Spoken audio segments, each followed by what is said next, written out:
ভারতের আমাদের ব্যাপারে ভারতের যে ভূমিকা, সে ভূমিকা হচ্ছে ওরা আমাদেরকে মেরে ফেলতে চায়, ওরা আমাদেরকে পানিতে মারবে, ওরা আমাদেরকে ভাতে মারবে, ওরা আমাদেরকে শেষ করে দেবে, স্বাধীনতাকে বিপন্ন করে দেবে।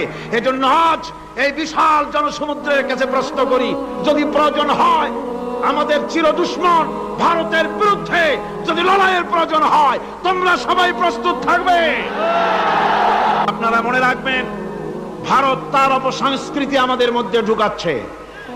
বাংলাদেশের মধ্যে মঙ্গল প্রদীপ দিয়ে অনুষ্ঠান শুরু হয়ে গিয়েছে, মঙ্গল প্রদীপ দিয়ে অনুষ্ঠান শুরু করা হচ্ছে।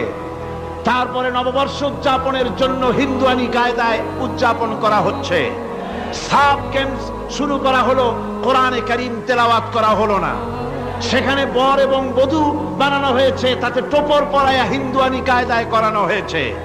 বাংলাদেশের কলেজ ইউনিভার্সিটির সামনে মূর্তি বসানো হতেছে। সুতরাং অপসংস্কৃতি দিয়ে ভারত বাংলাদেশের উপর তার আধিপত্য বিস্তার করতেছে। এ ব্যাপারে মুসলমানদের ঐক্য চাই।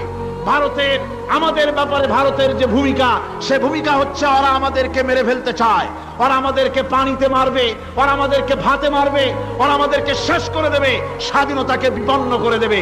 এজন্য আজ এই বিশাল জনসমুদ্রের কাছে প্রশ্ন করি, যদি প্রয়োজন হয় আমাদের চির দুশ্মন ভারতের বিরুদ্ধে যদি লড়াইয়ের প্রয়োজন হয়, তোমরা সবাই প্রস্তুত থাকবে।